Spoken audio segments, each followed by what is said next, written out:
Good evening. I'd like to call to order the study session for December 15th, 2025. We have one issue tonight, which is the Lutheran Legacy Campus update. We will start our study session as we always do with public comment. Citizens may comment, well, as long as you'd like, on any item on the agenda tonight. We have one person signed up, Taylor Tate. You may come on up to the podium and then we will go from there.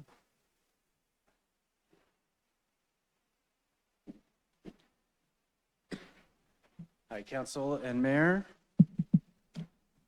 Just wanted to introduce myself. I'm Taylor Tate with Congresswoman Brigitte Pedersen's office. I also wanted to congratulate everyone who was just elected and also provide a document to Councilor Wood. Congratulations on your appointment. The other thing, I'll just plug ourselves. I don't have much to talk about Lutheran Legacy Campus, but for our constituent services, if you or anyone you know would like to reach out to our office for assistance with a federal agency, our office was proud to recover and save over $6 million for constituents throughout casework in the past year. So we're always there to help. No matter what next year looks like or this year look like, we're here. So thank you guys very much. Congratulations again. Thank you, Taylor. All right, we will go to, we don't have anybody signed up online. No. We will go to agenda item number 1. Mr. Goff, do we have a presentation on this?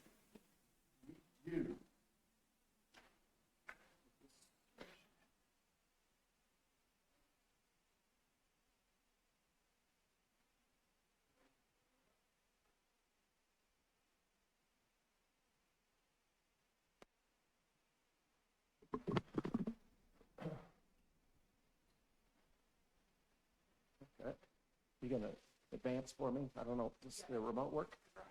Oh, good. Does it work on this, on the PDF? Oh, it does. Oh, nice. Okay, great. All right, thank you, Mayor. Council, we're here this evening to provide a comprehensive summary of the journey that the city has taken thus far on the redevelopment of the Lutheran campus. It's after putting this memo together that was in your packet, it was fun to put this memo together because it has been a journey and several years of work on this project, but we've come a long way, gotten a lot done.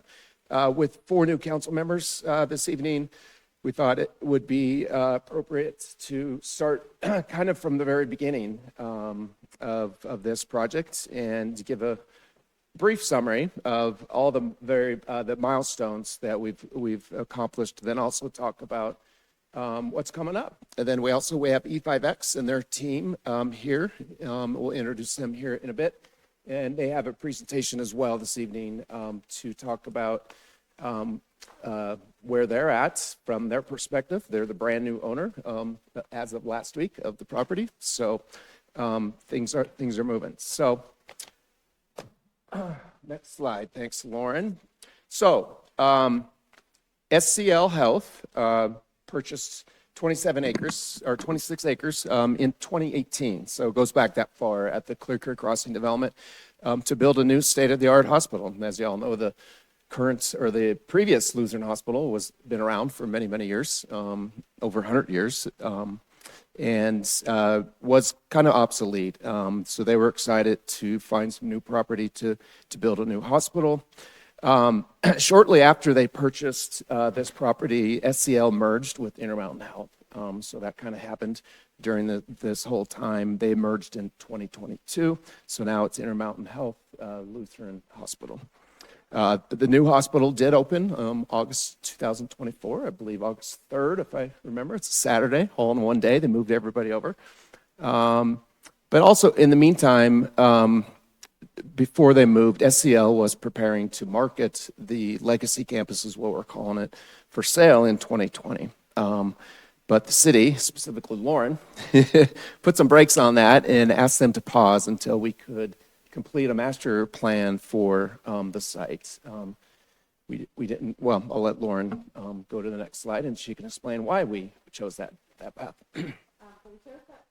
We chose that path because the campus was zoned only for medical uses, and we anticipated if property hits the market, we'll get phone calls. Somebody will say, what's the city's vision? What's the highest and best use? And we needed a master plan to give us those answers. So city asked SCL Health to pause and partner with us to go through that master planning process, that community-driven process. They agreed. They understood the need for that as well. They actually funded the process. City staff managed it, and together we led a 6-month public engagement effort, really asking the community to create a vision and set priorities for what they thought the campus could look like after it was a hospital. So that work is what resulted in the Lutheran Legacy Campus Master Plan, which council adopted in October of 2021. From there, the master plan, it's not a short document. I brought a copy if we need it for reference, but essentially it describes what matters most to our community. So plenty of open space, a mix of housing types, preservation of the chapel and the Blue House, inclusion of civic uses, hopefully a little bit of retail, and perhaps most importantly, a development pattern that transitions thoughtfully from the campus itself, from essentially a new neighborhood to the surrounding neighborhoods through use of buffers and land use regulations and building heights.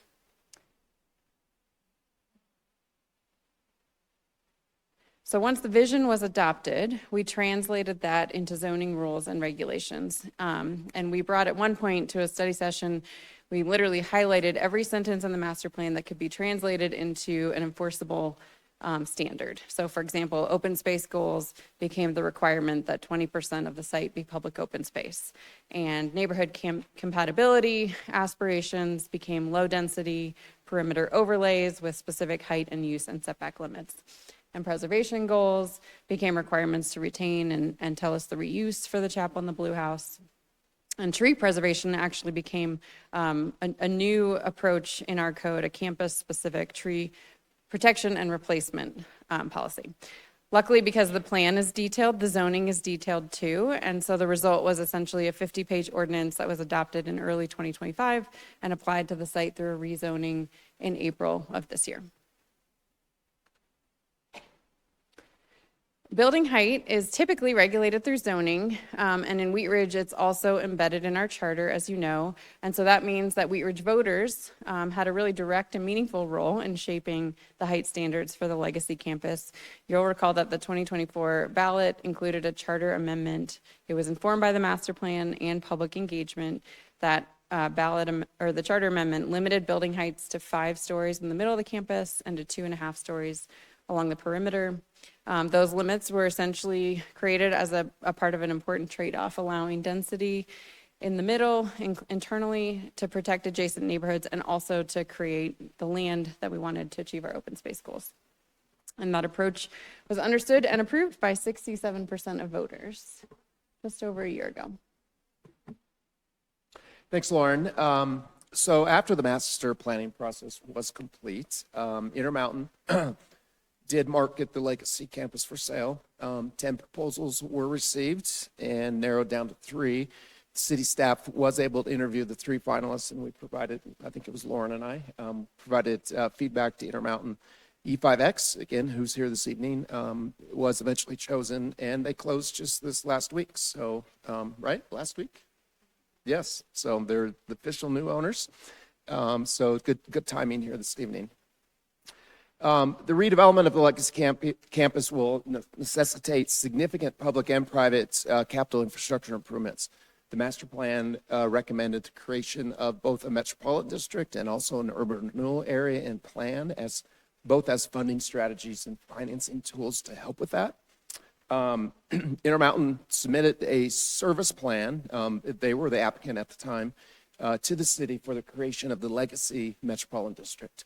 The city council approved that plan in February of this year, still 2025. The service plan allows for a maximum debt of 110 million and maximum mill levy of 67 mills. Future property owners will be the only ones who will pay that additional mill. Nobody else outside of the Metro District boundaries, which is essentially the campus. That mill will help pay back on the bonds that will be issued by the Metro District to help, again, finance the public infrastructure within the campus. City Council also authorized the creation of an urban renewal area and plan for the Lutheran Legacy Campus. A condition survey for the property, which is required by state law, indicated there are blighting factors present on the campus which meet the criteria, again, in Colorado law. City Council approved a new urban renewal plan in September of this year, which authorizes the use of property tax increment, or TIF, to assist in addressing the blight on the campus and also assisting in paying for the construction of public improvements. And then Wheat Ridge, the Wheat Ridge Urban Renewal Authority, doing business as Renewal Wheat Ridge, did approve a finance agreement also with E5X to pledge that increment to the Metro District to pay for those improvements for the lesser of $75 million or 25 years. So just in summary, this is a quick timeline of the key milestones that we've accomplished. And as Lauren mentioned, the master plan was adopted back in 21. That was after Lutheran purchased the property at Clear Creek Crossing in 2018. The charter amendment 24, mixed use zoning was created. And in January of 25, the Metropolitan District was approved. The campus was rezoned. Official announcement was made for E5X in May. Urban renewal plan was approved in September, and the public finance agreement was approved just in December. So those were the key milestones. So what's next? With planning and zoning and financing tools really all in place, the city's role is shifting, has been shifting from a visionary, vision setting, proactive role to a development review role. Mostly my department. So this will include a concept plan that creates an overall framework. It ensures that we're sort of master planning the site, even if it develops in phases. We'll have multiple subdivision plats in this case. You won't see those. Those are administrative. They're really technical documents prepared by a surveyor, creating lots and easements, either for sale or for development. That'll happen for each site and every single lot out there. We'll have multiple site plans come through for review. Those are the more fun documents because they show more details, so architecture and landscaping, and then a long series of permits from demolition, for infrastructure, and for each individual building. And for a project of this size, review and construction, we've been telling this to the community, you know, feels like we're already 4 years in. It will probably still be many years out through review and construction and full build out. At each step in each of those application types, our staff reviews for compliance with the zoning code or the building code or whichever applicable regulations. And the community will continue to receive updates. Some of these processes require mailings or neighborhood meetings, some of which we've already done. And because of the scope of the project, we will continue to keep the What's Up Wheat Ridge page updated. So as Lauren mentioned earlier, the master plan did envision civic uses on the Lutheran Legacy Campus and recommended that the city consider looking at potentially new municipal building or civic center on the site. The city did complete a facilities master plan back in 2023, which did determine that this building and many of other buildings that we have in the city are becoming obsolete and don't provide the adequate space and amenities that are required for the delivery of modern government programs and services. So the city did hire an architect, Anderson House, to explore potential options for a move to the Legacy campus. Initial design options are modeled after, as you see here, what the Lutheran Hospital looked like back in 1932. So the picture, obviously up in the left-hand corner, was a drawing of what looked like part of the chapels on the left. And there's still an existing building clear on the right you can't really see, but everything in the middle was taken down over the years. So that's kind of the focus of what we're looking at for a potential new building, civic center on this campus. And then there's just a few other here, quick diagrams of layout on where the campus, civic campus would be. You'll see a little bit more of that in Chris's presentation a little bit later. Next slide. So staff is currently, again, speaking of what's next, staff is currently negotiating with E5X and their team on how to make this happen. Current direction is to enter into a land exchange agreement. We talked about this with the previous council. So to enter into a land exchange agreement with E5X where the city would get approximately 4.5 acres on the Lutheran Legacy campus, and E5X in exchange would get 4.5 acres of this campus, this current Civic Center site. This campus is about 9 acres. The other 5 acres is encumbered by a reverter from Open Space, Jefferson County Open Space. So if anything, if this site ever redevelops without the county's permission, Open Space's permission, that park will have to stay, the Hayward Park out here. Let's see. Lost my slide here. So these are just some very high level key points of the land exchange agreement. We're still negotiating with E5X, so we're not going to get into all the real specifics this evening, but the land exchange agreement as it's written today would provide significant due diligence period and reverter rights for both parties if, for instance, the city cannot secure funding to make this project happen. There's some other conditions in there as well. Mr. Dahl was very key in helping write this, so he can help answer some questions that you may have on that. So the next steps are several items. One, to accept all the development submittals from E5X and other parties to make sure that they're in compliance with our master plan and zoning. Finalize the land exchange agreement and proceed with final design of a building, a civic center, and then planning for the financing, how we're going to finance this for a new civic center. That's going to be the big lift. And then third, just to continue monitoring all the current financial agreements that URA has and the city will have with E5X to ensure that all the appropriate public infrastructure is being delivered at this site as promised.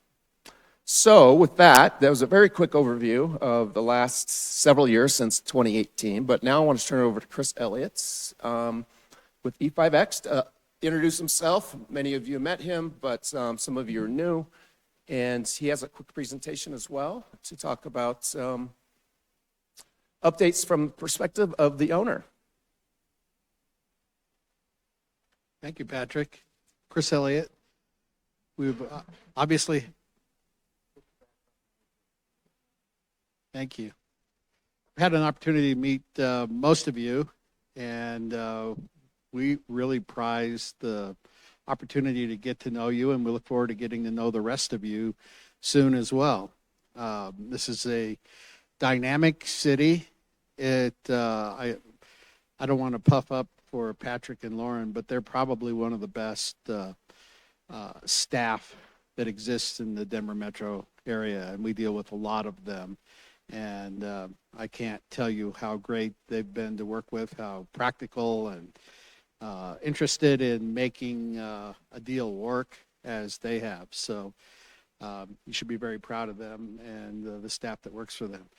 I get the fun job with the slides because I get to show you the concepts that we're now moving towards final design and reality, hopefully fairly soon. As I think both Patrick and Lauren have indicated, the concept of the master plan and ultimately the zoning that was approved last spring has been that you have a predominance of residential uses on the site, and that where you abut existing residential neighborhoods, you have similar densities, similar uses. Most of it's single-family homes, single-family and duplex homes that are adjacent, and they are typically 1 and 2 stories. They are spread out, and the goal was to try to match as much as possible a lot of what was immediately adjacent so that we could fit the new community into the existing community. And then as you move towards the center, then greater densities would be permitted, and the greater densities would include things like townhomes And then when you got to the ultimate middle of the site, you would look to do some multifamily, and you would also allow only in those places higher densities as well as higher building heights.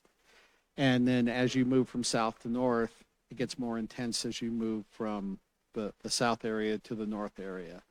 There's also an importance to preserve a lot of the natural features of the property. There's the Rocky Mountain Ditch, which runs through the site. If you're all familiar with the campus, it's probably the dominant feature running from west to east, and it contains a lot of trees and open spaces that follow that particular ditch.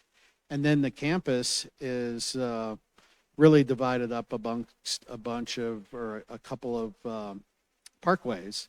And the parkways are generally wide with tree-lined services, and we intend to preserve all of that as we further our plans. What you see here is really the front door. This is what it would look like as you come in from 38th. The Mediterranean architecture, the use of the Spanish tile on the roofs, the blonde brick is pervasive throughout the site. It's used in the hospital buildings and really all of the other structures that have been built out there. And it's our intent to use that same sort of appearance architecturally in all of the public features, and then mandate that the architecture within the community keep some of those same traditional appearances that we've all come to expect with Wheat Ridge. So this would be coming in primarily from the easterly access, which is known as Lutheran Parkway North at 38th. And then if you, I get to do that, don't I? Maybe.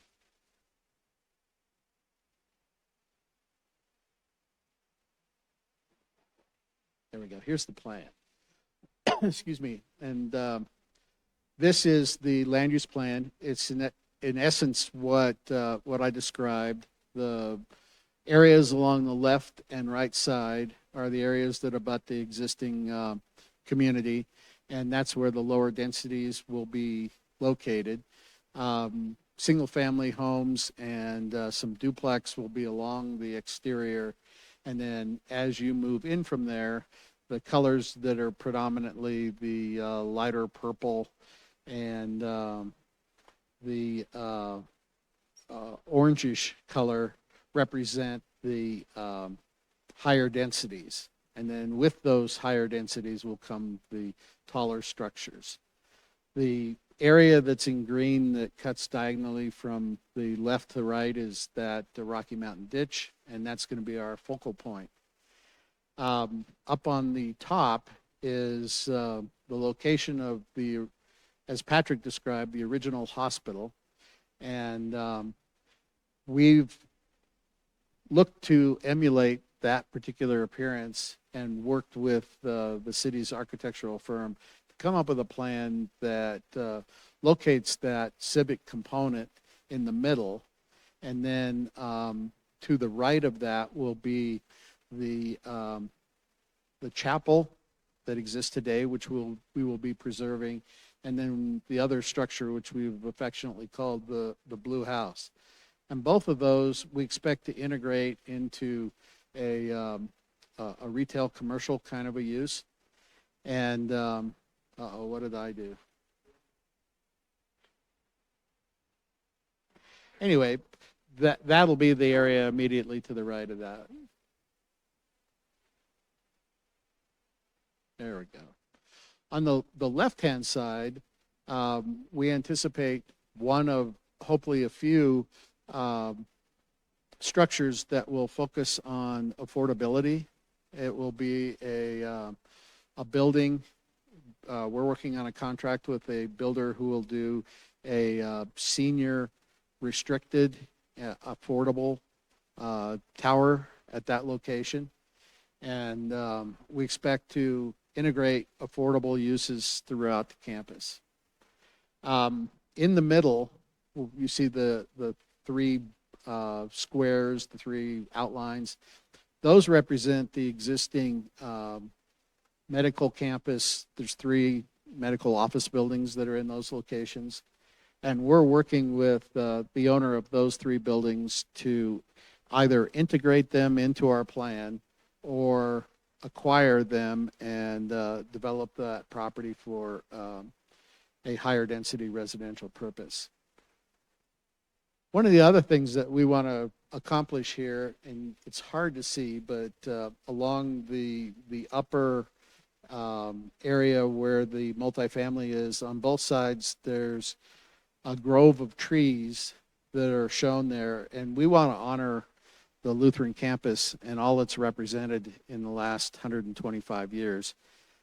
We want to do something that will allow people who have a history there to have an opportunity to honor those folks that may have worked there, that may have been in the hospital, that may have been born in the hospital, and honor that whole arrangement on a permanent basis. And we'll do that in those promenades along there.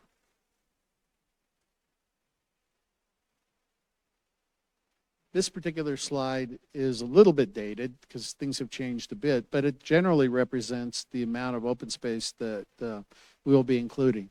There will be a handful of pocket parks that will contain everything from playgrounds to other facilities based upon the targeted age of the folks that'll be within the immediate vicinity.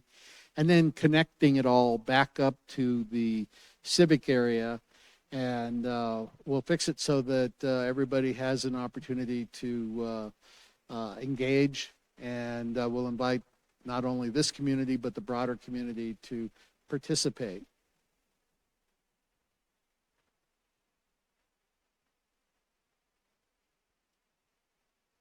This is the original master plan that Lauren and Patrick referred to, that was done some time ago, that involved not only city staff, but the community.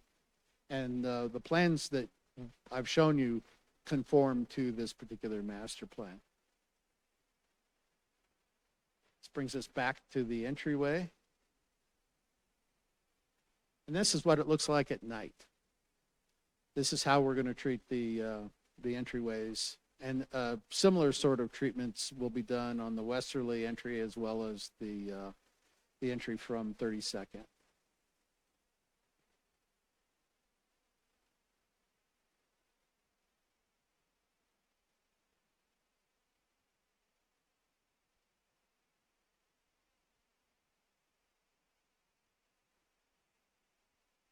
Guess that's it. Oh, did I?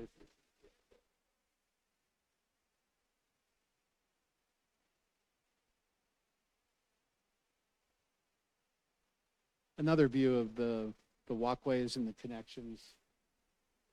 This is the Blue House. This is we're working with some folks who are interested in utilization of the Blue House. In its history, the Blue House was used as a tea room. It's also been used as a restaurant. And one of the things that we're contemplating is returning that same sort of a use for that. Also incorporating outside uses to augment its ability to serve within the community. A daytime view.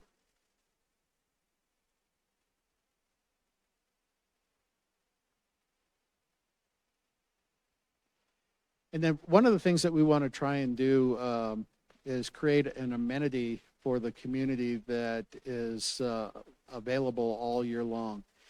And what this shows is a concrete entertainment area that can be used for ice skating in the wintertime, some other small pools and other things in the summertime. This is a reimagination of the chapel and being able to use that for other purposes that would allow it to be used for gathering places.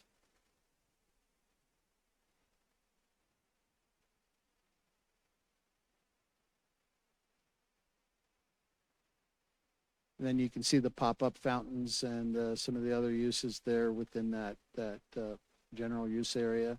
In the background there is a retail site contemplated to be something on the order of a coffee shop, grab and go, something that allows the folks within the community to walk to and grab something before work or after work. And then here's that area I was talking about. In the summertime, you have a green space that you can purpose in all sorts of different things. And then a broader view of that, the grab and go. And then other things that you can do with that very same space at other times of the year. You'll notice in the foreground on the right is the tan and yellowish building. That's actually one of the old tuberculosis tents. It's our intent to make that a part of the permanent community as well. This particular slide shows the single-family homes that would be along the western perimeter. This is Dudley Street on the western side. And those of you that are familiar with Dudley, it's partially complete. It would require additional paving, curb and gutter, and a sidewalk. We'll be putting all of those things in, so it really creates a complete street in the area. The brick wall, the wrought iron fencing, that'll all be part of identifying this as being within the legacy community. Again, I mentioned playgrounds. We'll have those. This particular one is also comes off of the Dudley side and extends to the center of the community. You'll notice the fox. Of course, you guys have a fox statue right outside, so we honor the fox in Wheat Ridge. Some other visions of the walkways within the community. And that brings you right back. We appreciate the opportunity. We do look forward to working out, I think, a very unique concept in the potential for swapping our site to become your new civic area for this particular location.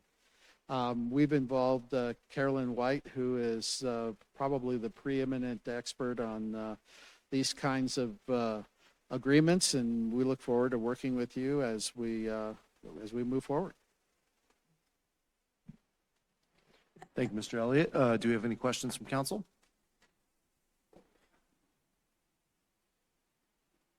Councilor Okada. Thank you, Mayor. In the staff presentation, we talked a little bit about the canopy protection, and it was described as a policy.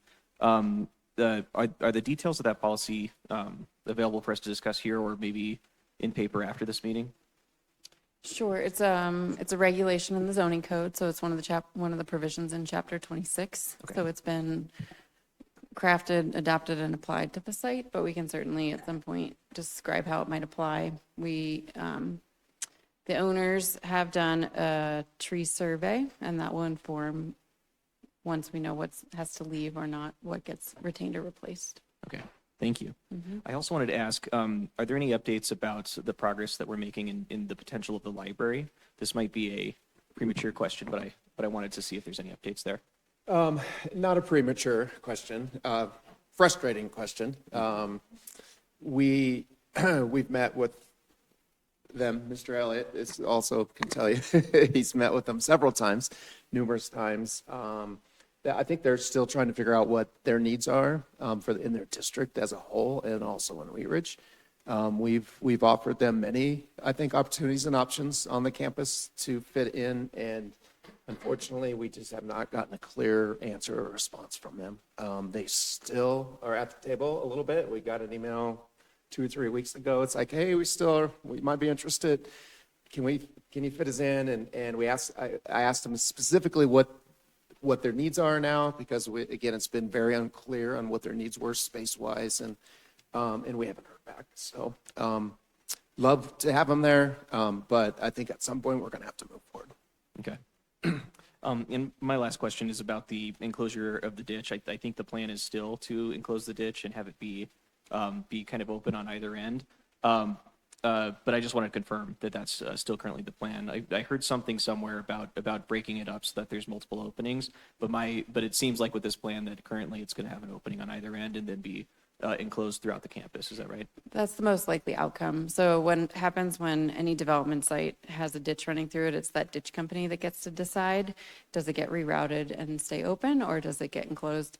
Typically, what we've observed is that ditch companies like to see those enclosed so that the water quality isn't impeded and they've got sort of less maintenance issues.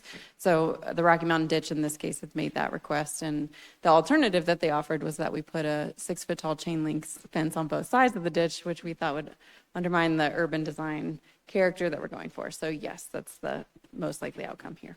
Got it. Thank you very much. Counselor Larson. And thank you, Mayor. And I guess we are at a bit of a milestone in this process right now, but my sort of immediate concerns have to do with the old building and demolition. And do we know about when the demolition will start? Chris, or somebody from your team, can you answer that?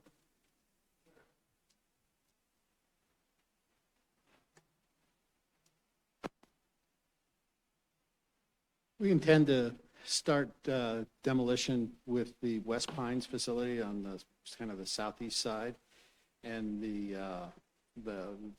building at the northeast corner that looks like a house. We'll be taking those down first, and then we'll move from there right into the hospital. So I would expect that within the next 3, 4, 5 months, you'll see that work commencing. And inside the original hospital building, the older buildings, you have to probably anticipate there's going to be some issues that require some mitigation, asbestos, that sort of thing. Absolutely. We've done exhaustive testing and have complete reports on exactly what we have to do, what remediation we have to do, includes RBMs and asbestos, and all of that will have to be removed before the structure can be torn down. Structures. So, yeah, and help us understand that process. When you're going to be required to remove asbestos from the interior of the building, what are the steps involved? I'm not an asbestos expert, so I can't tell you exactly, but they do remove the asbestos internally. They encase it, and then they take it out, all under the auspices of the Colorado Department of Public Health. And they're inspecting as we go. There's a whole series of permits that are required and inspections that are required as you go. But all of that will be done first. And then once it gets a clean bill of health, then you do the demo. And then the next phase, once the demolition is completed and the memo mentions the due diligence that will come after that, and it makes reference to a phase 2 environmental study. My guess is that the odds are fairly high that there will be some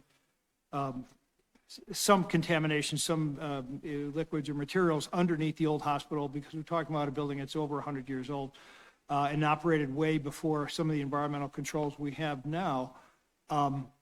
Do you have any sort of a preview or an idea of what you might run into when it comes time to make sure that there are no contaminants under the soil? We've done a subterranean analysis to the extent we can adjacent to the buildings as we've done our due diligence.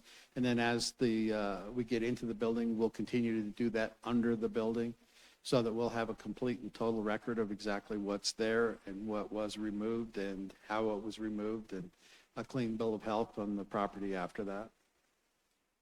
So if you are required to do a phase 2 environmental study, and then the remediation of the soil after that, has that been sort of figured into your outlook, estimate of how much this project is going to cost? It has. Good short answer. Thank you. Counselor Quinn. Thanks, Mr. Mayor. Hey, thanks, Chris, for being here. A couple of questions on some building use. I was asked by how much retail-ish are we looking at having? There was a few residents I spoke to that wish they had more retail-y kind of things closer in their neighborhood, which was surrounding Lutheran. Sure. The obligation is to have a minimum of 10,000 square feet. And again, I think that the staff has been very thoughtful about how that works. It's going to be neighborhood oriented, and it's going to be sized so that it accommodates the needs of the neighborhood. There's also a concern about making sure it doesn't compete with all that you've got going out here on Wadsworth and 38th. You know, that's Main Street as far as Wheat Ridge is concerned, and we don't want to be in a competition with that. We'd rather be complementary to all of the retail that you've already got coming. And Councilor Quinn, this is not really a retail site from a retailer's standpoint, developer. It's just too far off a main thoroughfare. We have vacancies still at 38th and Watts that we can't even fill, and we're probably going to have a lot of redevelopment along Watts, I hope, once the Watts construction project's done. So, and as Chris mentioned, that was part of the master planning process. What we heard from a lot of our residents that they didn't want us to compete with what's happening on 38th Avenue. We believe this is very walkable to 38th Avenue or to our Main Street downtown as well. And I think one of the goals out of the city plan was to make sure that we're connecting the two, 38th Avenue, Main Street. I'm not supposed to say downtown, right? Downtown, or I can say Main Street. 38th Avenue, Main Street, and this campus. So we'll be looking at how we make sure we connect those in some sort of way so that people feel like it's very walkable and safe. Perfect. Thank you for that. And a couple of people asked me about repurposing is there going to be any reuse of the old hospital or any of those buildings, or are they all kaput? For the most part, the buildings will be taken down. We will repurpose the material, however. Everything from concrete to asphalt to brick and plumbing and all of that will be repurposed. We'll try to do that with as much of the material as possible. Outstanding. That's great. And my last and probably the worst question maybe, and I'm sure there's going to be a lot of people wondering about the noise since there's going to be an extensive demolition period. I'm sure we'll hear about it. I'm sure you will too. What do you have? What's your vision on controlling noise for the residents there? We're really going to be careful and thoughtful about that. Everything from in terms of hours of operation to, in addition to noise, you're going to be concerned about dust. You're going to be concerned about all of that. And we're going to be employing all sorts of measures that address that. We're also going to be meeting with the community on a regular basis about that. You know, before very long, you're going to see barricades in place and fencing and so forth. And we want to explain how that works and what the expectation is for how long it's going to take, and updates on what we find, how we're doing, places that they can complain if they've got a concern. You know, if somebody's out there before they're supposed to be, then we want to know about it. And again, same thing with with keeping the dust emissions and everything else in check. Thank you very much for that. Council Quinn, the other thing I'll add is that the building code actually regulates permissible hours of construction. That includes demolition, so it's 7 a.m. to 7 p.m. Thank you. Counselor Holteen. Thank you. It was fun to get to see like a reminder of how we got here. It was like almost like the dawn of time. We should have started with dinosaurs. Like there were dinosaurs roaming these plains, right? But I think what was really exciting was to see how much we've actually accomplished this year to make this happen. So congratulations on officially owning a big chunk of Wheat Ridge. So Thank you. yeah. A couple of things. One is, can you just speak to some of your thinking now as you're working with different aspects of this, how sustainability is going to be part of integral to the design? Well, I think that, again, we're going to repurpose as much of the existing facilities as we can. And we're also going to enhance and pursue alternative means of transportation, everything from bike lanes, significant bike lanes and access, pedestrian access,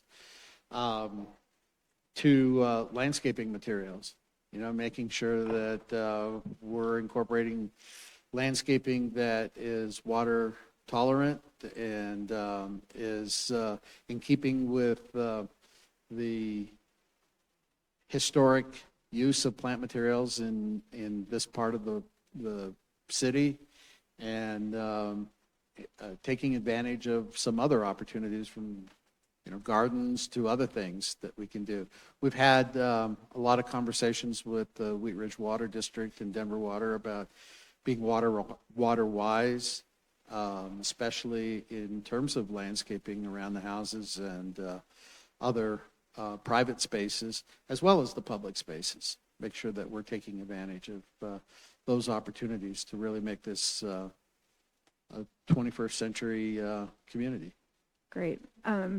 Are you, as you're looking at some of the other builders that you might be working with, is things like net zero buildings or other type of building emissions conversations part of that? Absolutely. We're talking about that. We even have one builder who's interested in doing geothermal. So Booyah. we're gonna look at that as a possibility as well, and see what we can do to enhance and encourage those kinds of things. Yeah, at the scale, geothermal, like for more than one building is totally at scale economically. So it's exciting to hear that that's on the table. My library question got taken. I want to ask about art and public art for the site. We have our 1% for art, and I'm not sure how that runs through here given the Metro District and the improvements. So I'm just wondering what the plan is for public art, and if that's in partnership with the city or if that's all going to be privately managed. We expect to incorporate. I didn't realize that there was that specific requirement, but we were already going to do it anyway. So I mentioned before that we want to honor the history of the campus, and we want to do some things, some art-focused areas that accomplish that, and that we encourage folks within the community to participate, perhaps have some contests and some other opportunities for people to step up and do it. Could be really exciting. We think it'd be great. Excellent. One more question and then just one comment. So in the site plan, and you don't have to go back to it, but there was a substantial orange area that's around the existing commercial buildings, and I'm assuming that's surface parking in the site plan? Probably better find it, huh? Yeah. It doesn't say it's anything, and it's currently surface parking. I mean, the renderings don't show surface parking because they're not. Are you talking about this one? Yeah.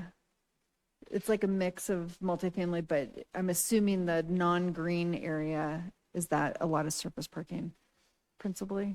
You're talking about the sort of orangey The area in the orange, middle? yeah. That would be the location of the multifamily, Okay. but there will be open space integrated throughout that. Okay, so it's a mix of parking and buildings. Absolutely. Okay. Yeah. Okay. So, I mean, this is really exciting, and it's great to see the feedback from the community integrated. I think I've raised this concern before.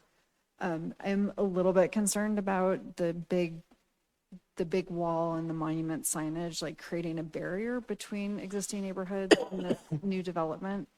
You know, it's been said many times here tonight, like the thoughtful integration of the surrounding community, and I get monument signage. The idea of like the civic campus being behind a wall, like the renderings make it not as inviting.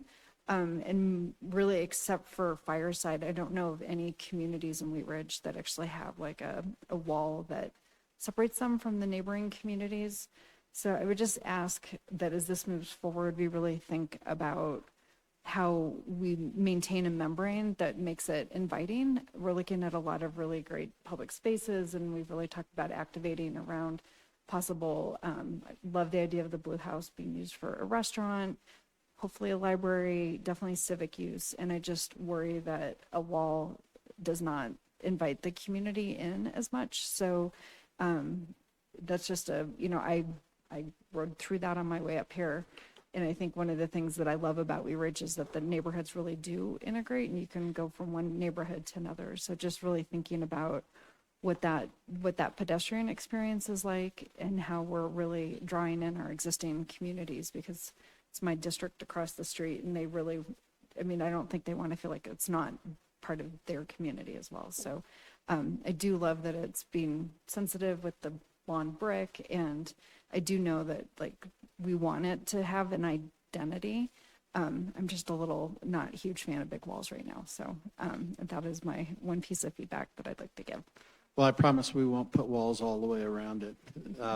The goal was to show you an entryway treatment, not, and I didn't mean to suggest that we would do that all the way around the community. That would just be how the entryway was treated. But you have some great points, and I think that we want to make sure that we utilize the awesome landscaping that we have out there today and augment that.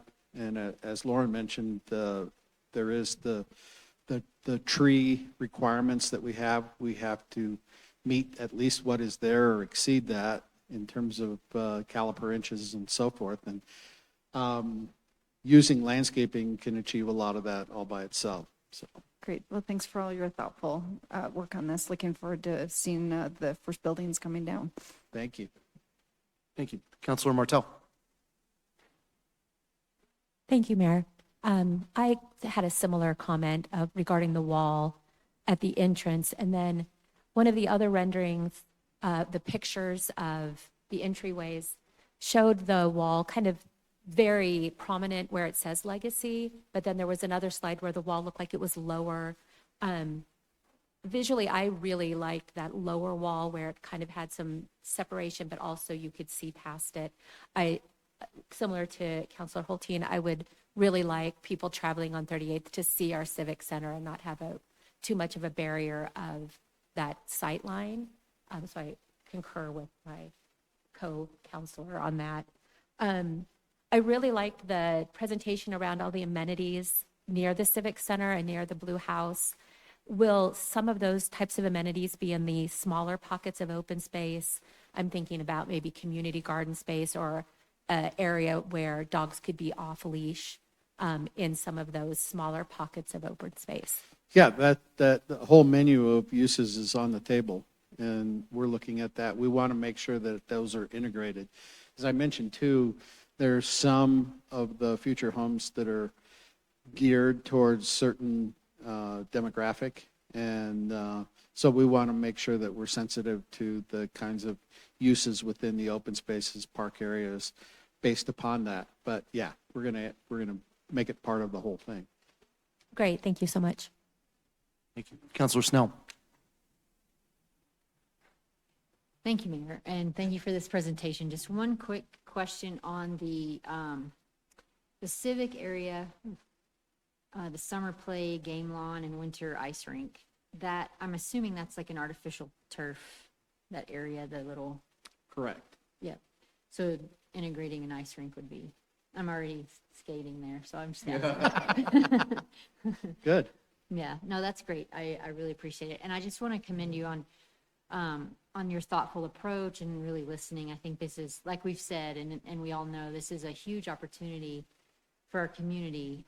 You rarely find this anywhere in any greater metropolitan area. And so I'd like to just commend you for your thoughtful approach and the way that you're really listening and continue to listen and continue to listen. And we're happy to work with you and grateful.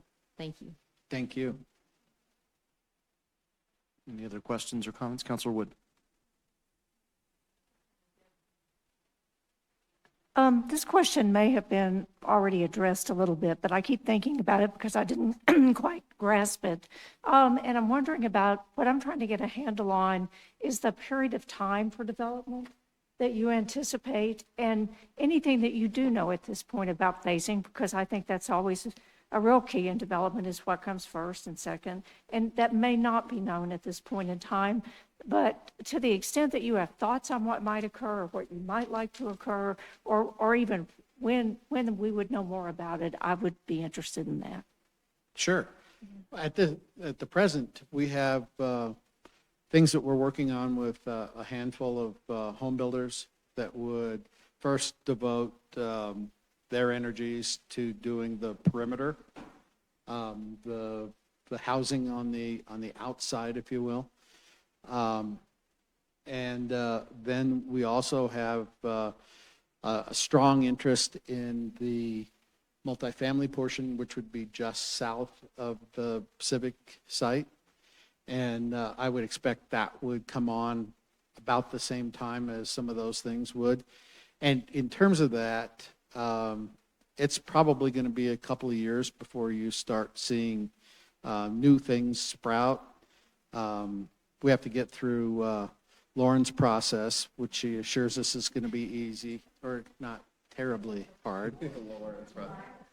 And then we have to do the demolition and then commence construction from there. So it's probably a couple of years before you start to see new things happen out there. But it'll happen based upon the market. I would say it's probably a 5+ year time period to go through all of that and get things moving along. Thank you. Counselor Ohm. Thank you, Mayor. So one question I did have was just this is a little bit staff related. Is there going to be something in that we could have like I'll just call it a journey of how this is like what's up Wheat Ridge, kind of like what we do at the Wadsworth. Here's some of the progress.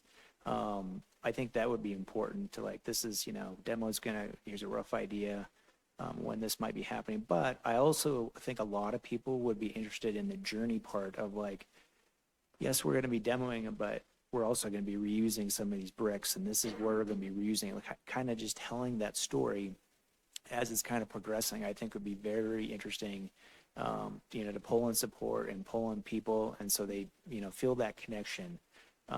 Those are some ideas. And I know along Dudley, there's one house, I think it might be a group home now, that has these blonde columns with what I assume was some type of wrought iron fence at one time that has been taken down. And so, what is being proposed, kind of that short wall with a fence is going to go along very nicely along that street. And perhaps that's maybe what some of the other Councilmember Houghton is suggesting of maybe mixing at that entry of having that short brick wall and then having kind of that fence on top of it to just make it a little more transparent. I really appreciate pulling in the historic materials.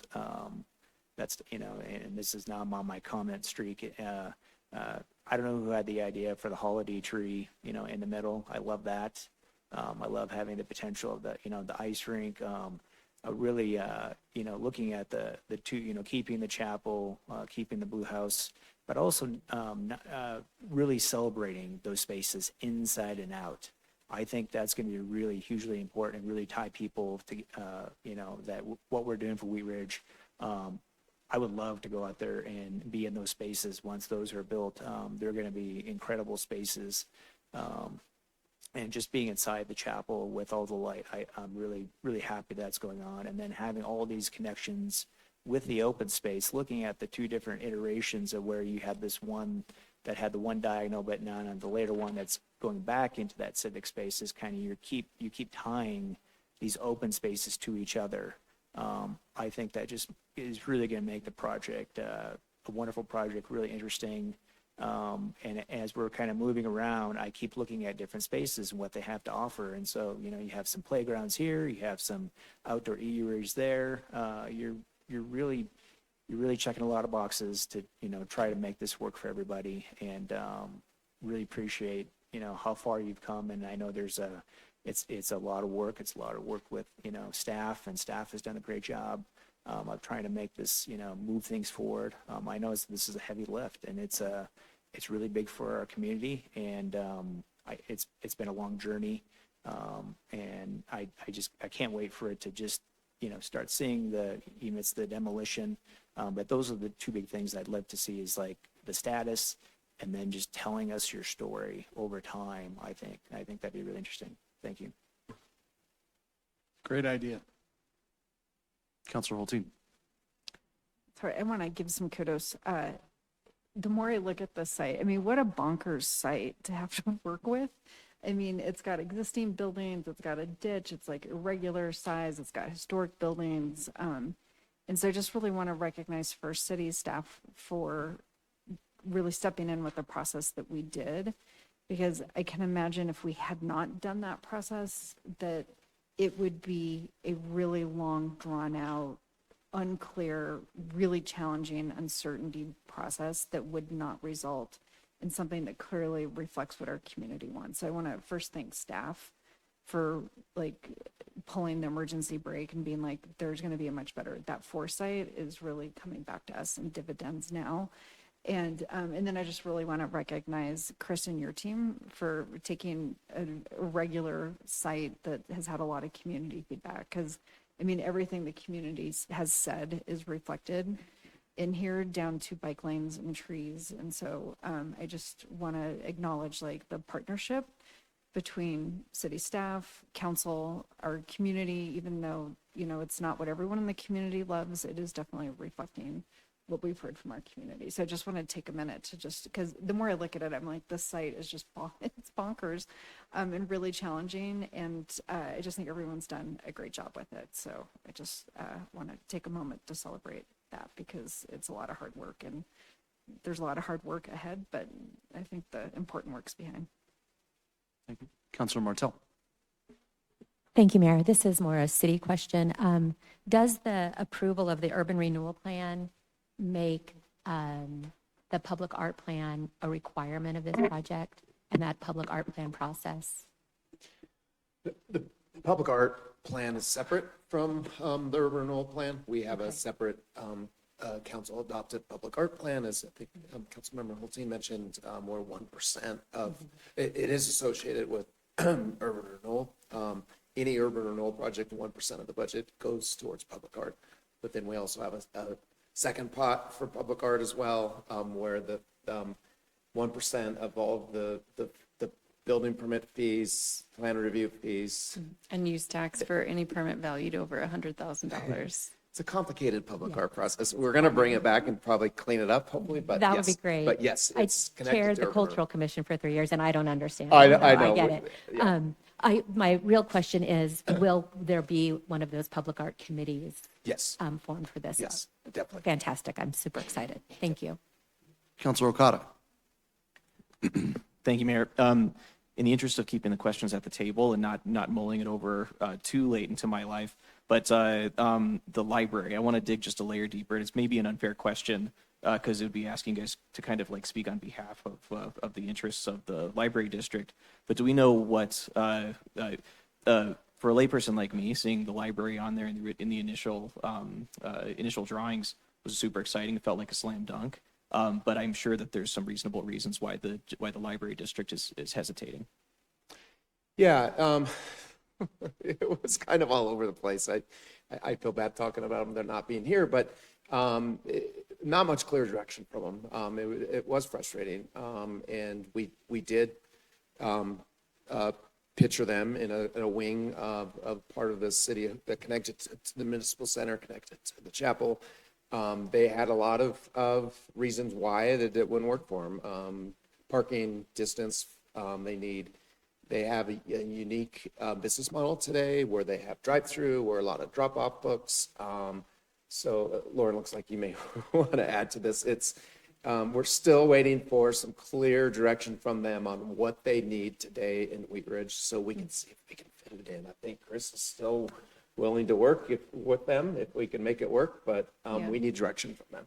Yeah, the sense that I've gotten is it's really a timing issue. I think they see the compatibility there as well. They've been managing a couple really big capital projects elsewhere in the district. So new library down south and some work in Arvada and elsewhere that they described. So just bandwidth wise, they weren't able to accelerate an analysis and a public engagement process that they said is sort of mandatory before they could answer our questions.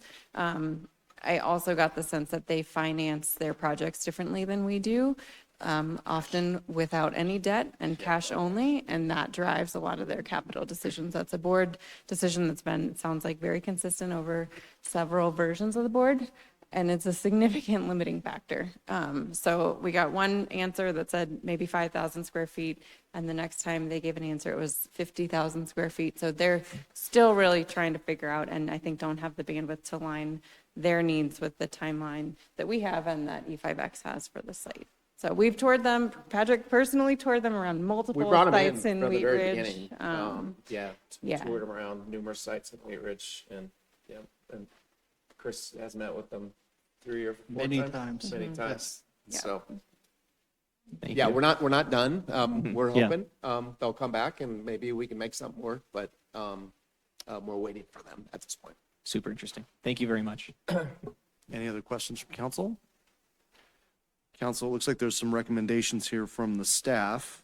Do we need a consensus? to move Yeah, that I forward? think the biggest consensus we're looking for right now is, should we continue moving forward on this land exchange agreement concept? That's City Hall, new Civic Center on the Lutheran campus. We'll get into the more details in the future with you. We don't have to approve everything tonight. There's still a lot to do. We have to figure out financing. We have to figure out final design. We have to agree on the land exchange agreement. But that is the concept that we're looking at right now. That's probably the only way we can make this work, is to sell this property. That would be one revenue source. We are going to generate quite a bit of revenue from use tax and permit fees also from this site, which that money can go towards this project. But there's probably a couple other more gaps of that financial stack there that we need to talk about on how to make this work. So that's why this agreement that, Mr. Dahl, if you want to talk to it, if you feel free, but it has the due diligence period, which is fairly significant, 180 days plus additional time if there's a phase 2 required. And then there's also this reverter, is that what we're calling it? Reverter, where either party can get their property back if it doesn't look like it's going to happen. So long story short, that's the consensus we're looking for. Should we continue moving forward on that piece? Everything else it will move forward because it's under in Lauren's shop. It's Lauren's process. It's in my court.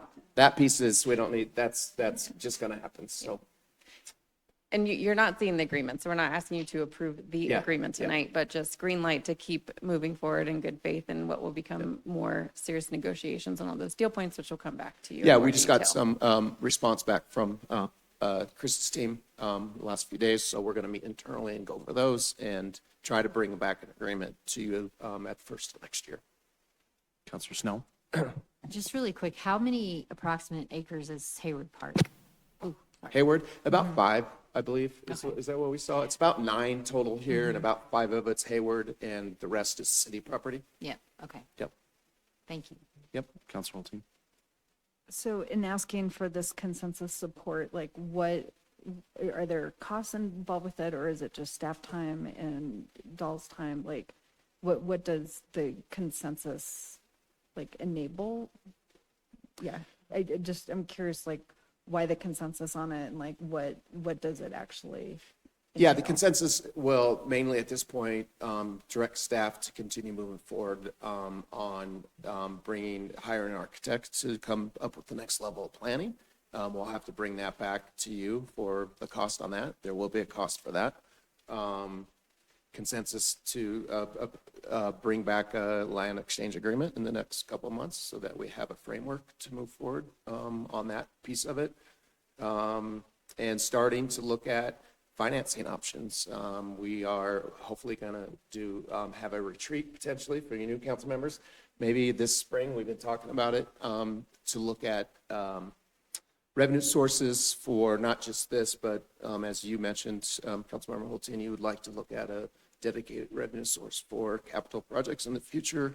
But we have other large commitments, our outdoor pool, the civic center, stormwater fee that we kind of want to talk about outside of a vacuum so that we can look at the next 10 years and figure out how we're going to fund all this. Could require going to the voters for a sales tax potentially, and so that we can issue bonds as well. So I'm asking just because everything you just said has been, it's niggling in the back of my Yep. brain too. And so I'm just cognizant of like the timing and sequencing of information available to us as we like continue down this road. I'm supporting it and we'll give support for a consensus to continue down this, but I just want to be cognizant that we have a lot of things coming together all at once. And so making decisions with half of the information as some of these like bigger items all start to come together. Yeah. So it's helpful to know that this spring we'll be looking at how these align across like our needs and our ability to be creative and have to go to voters on capital issues. I think will be really helpful. So thanks for giving a little bit more context around that. Thank you. Any other questions or discussion before we ask for a consensus? All right, do we have consensus to move this forward and continue the process? We have consensus, it looks like everybody. Anything else on this item, Mr. Dahl? No? All right, then we will go to item number 2, staff reports. Thank you, Mayor. Just a couple of quick things. First of all, Merry Christmas, Happy Holidays. This is our last meeting for the year. I think we come back on January 7th, so hopefully you all get some time to rest. A couple other things. We are planning for our annual point in time count. You all familiar with that? That's it's mandated by HUD that we do an annual count of our individuals that are experiencing homelessness in our community. And so we will be looking for volunteers if that's something you're interested in, or if you have community members, they can go to the Jefferson County website and sign up. It'd be January 26th at sunset through January 27th.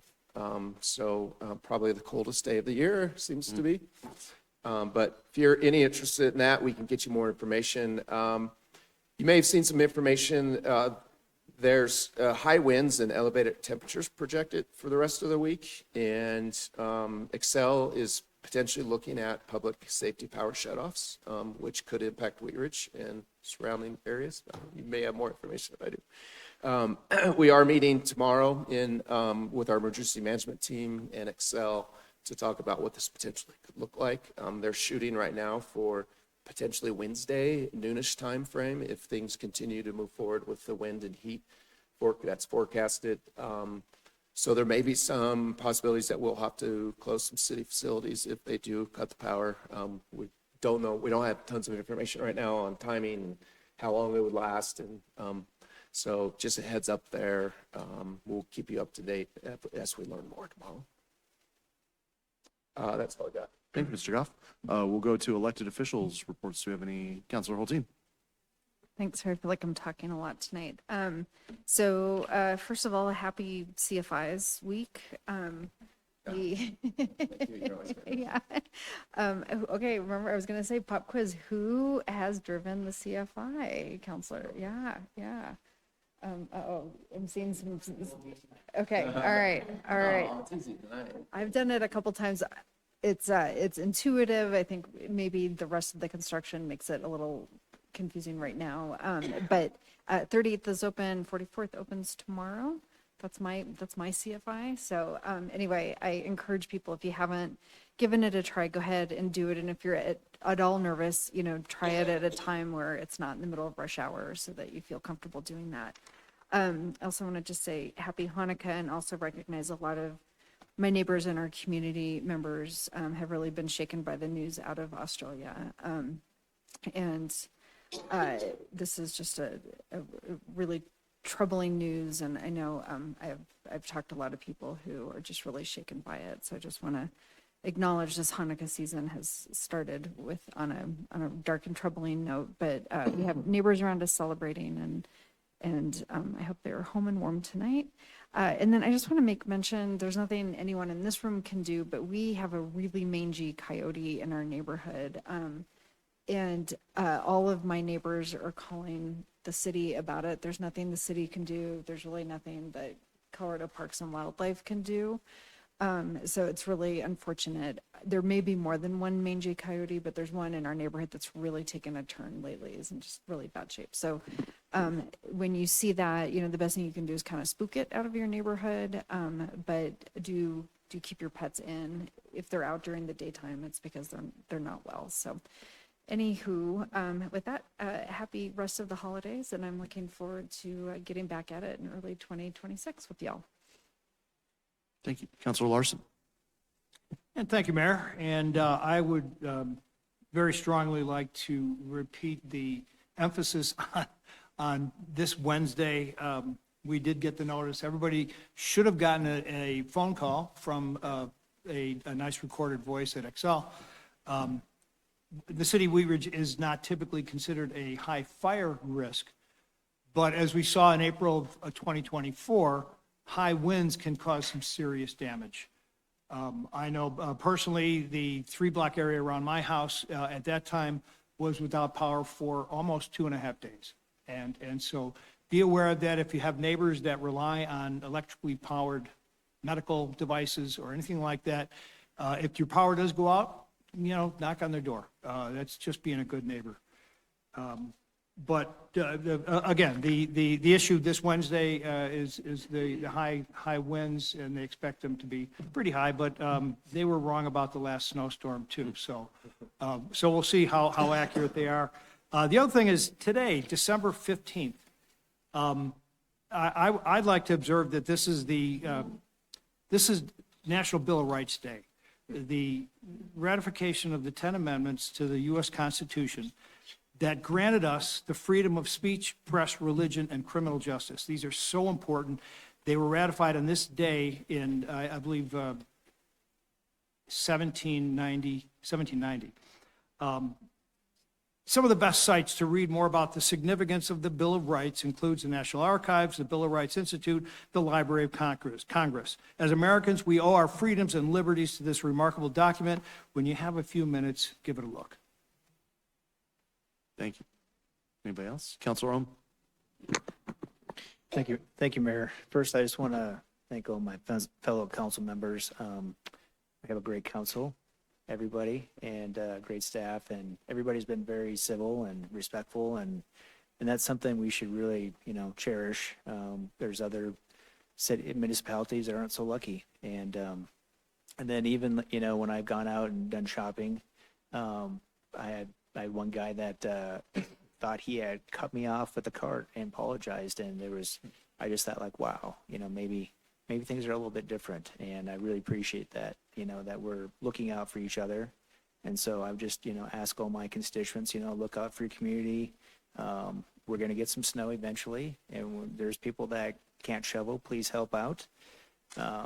It's easy to, kind of judge and say, why aren't they doing that? But sometimes we just have to ask the why and lend a hand. So thank you, everyone.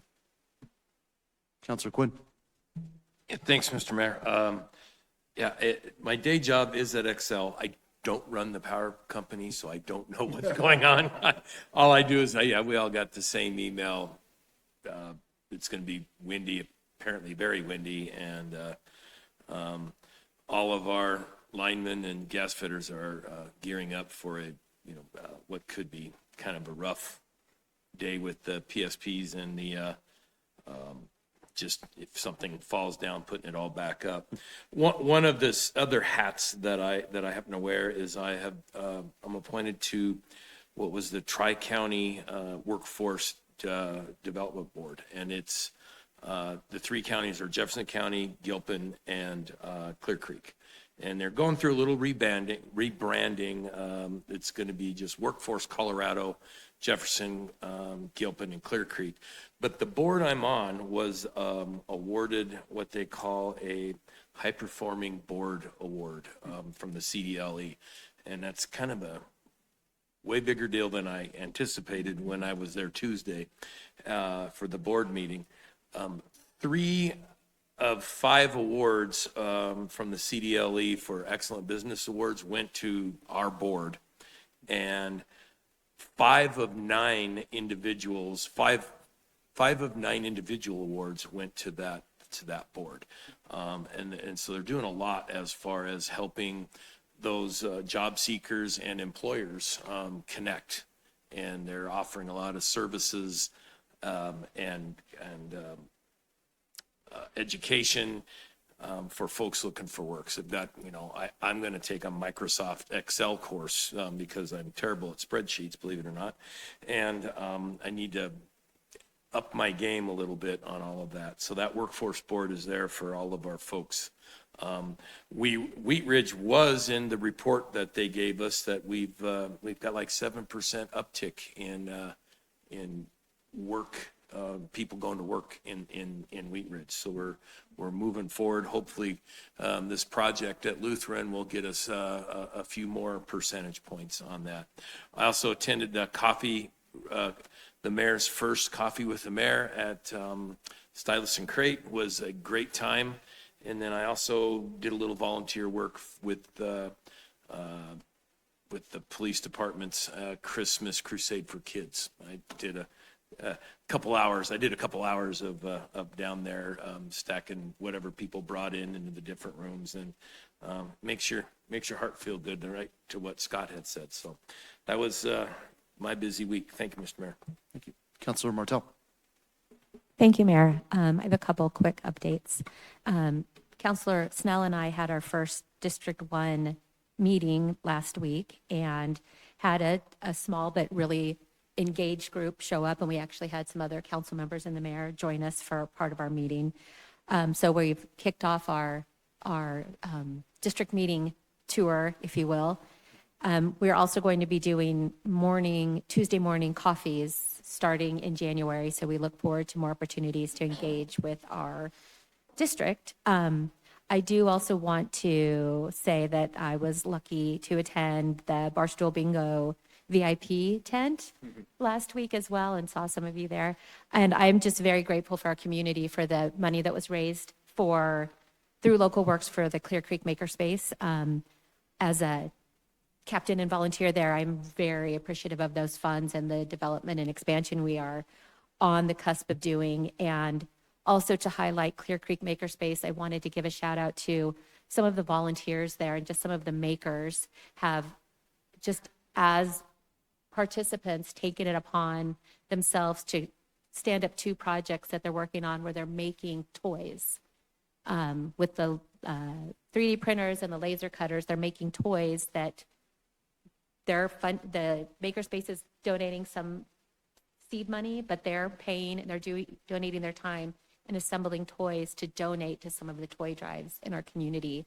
And it was just somebody's idea to say, I know we can all donate toys, but we're makers, let's make them. So there's a bunch of toys going out to toy drives being made by the Clear Creek Makerspace volunteers, and I think that's a great example of the community that is coming out of that space.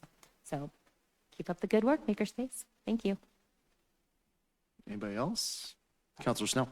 Just to add on to what Councilor Martell was just mentioning in our meeting last week, I just wanted to recognize again the residents that joined us and that brought some of the issues that they're having. And as you might guess, they're with traffic and speeding, but I just wanted to recognize folks for coming and being engaged. And we want to continue that trend and to make sure that we're accessible and listening and hopefully finding solutions, but just recognize some of those folks that joined us last week. And the other thought that I had just went out of my head. I am, it happens. I just wanted to also kind of echo what I've heard from a few of my colleagues, and in this season especially, but I would say all the time, but especially now, kindness is everything. And anytime you can help a neighbor, anytime you can, look out for someone or get that extra toy or extra, something, a food item, it's always helpful. Never a bad idea to choose kindness. So I'm so grateful that you all mentioned that in different ways. It's crazy that we're not meeting again until next year. So I wish everyone a wonderful holiday season and a lot of safety and a lot of love and a lot of good food and everything that goes with it. So thank you. Thank you. Councilor Okada. Thank you, Mayor. Speaking of good food, at the District 1 meeting, there was some delicious soups there. So I think it's worth acknowledging the talent on the council. Thanks, Jenny. Those were really delicious. This last Saturday, I got a chance to go to the monthly Historical Society event where they had a holiday-themed event. There was some Christmas carols in the Bauhaus. And it was a great opportunity to talk to the volunteers that the Historical Society has and learn more about the dedication and the hard work that goes along with being the preservationists of the history of our city and all the important things that our city has gone through. But yeah, thank you to the Historical Society for that. Happy holidays. I want to echo those sentiments. The holiday season, I always like to acknowledge, can be a heavy-hearted time for many people, whether it's somebody that's no longer, a family member that's no longer at the dinner table, or people who are experiencing loneliness. Those are definitely things worth acknowledging. And Wheat Ridge is certainly the community that where I've seen the most examples during my time in the Front Range of even strangers just reaching out and being able to help each other and get to that place. So, Councilor Ohm, the sentiment that you're talking about earlier, definitely felt that in very similar ways throughout my time in this season. So, thank you. Anybody else? Councilor Wood. Okay, you guys, I learned so much from you all, and I have much to learn to be able to come here and share as you have shared. But next time, I promise I'll have more to share. I was going to go CFI because I got out of my comfort zone and gave that a try, and it really is intuitive. I agree. I still feel like I need to get used to it. But what I really want to say is, again, I do learn so much from all of you. I am so glad to be here. I know I've said it once. Next time I'll really have something substantive. But it's just so nice to be a part of a group of people who work together so well, who clearly like each other, who clearly enjoy their work, who are clearly passionate about it. So thank you again. I'll come up to speed. And Merry Christmas. Happy holidays to you all. Thank you. Anybody else? Just a couple things. I also went to Barstool Bingo, had the opportunity to hang out in the tent with the chickens and met guys, ladies, and they were all very sweet. Especially, I thought Madonna was really nice. Cher was also fantastic. But I believe Local Works was able to raise $10,000, just over $10,000. I know their goal was 15, so feel free to continue to give and share with them. I also joined several of you for the holiday lunch with the Business Association, and they recognized former Mayor Starker, who's fantastic. That's maybe one of his last awards he might be getting for a while, but he's probably got a couple more coming his way. Always great to get with fellow business owners in the community and really see how they're celebrating the holidays, and they seem like they were really ready to make Wheat Ridge a pretty happening place in 26. I also want to recognize everybody who came to Councilor Snell and Councilor Martell's District 1 meeting. That soup was phenomenal, Jenny, so thank you for putting that together. It's really fantastic. And then Saturday, Coffee with the Mayor, everybody who came for my first official Coffee with Mayor, great turnout. Stylus and Crate were great hosts as always. Stylus always does a fantastic job. So we're going to look to move those around a little bit in the coming months and year, just to kind of let people see some different venues and go places where they don't normally go. And so hopefully that'll attract some new people and some new people to new businesses, because it's important to do that. I also joined Councilor Okada and Councilor Larson at the Bauhaus on Saturday, and the Historical Society people put on a great show, and my daughter enjoyed caroling with them and some of the old food and stuff that they had there. So it's great to be a member of this Historical Society as well. We have it gets dark earlier, so please be safe as kids are going to and from school this week and then home for the next couple weeks. So just watch out for all the people that are on the streets. We will be back here January 5th, I believe it is, which is a Monday.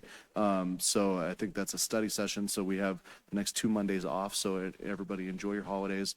If you can find your gifts and your food, find it, buy it in Wheat Ridge. And be safe out there. Thank you very much. With nothing else, we will adjourn this study session, and we'll see everybody next year.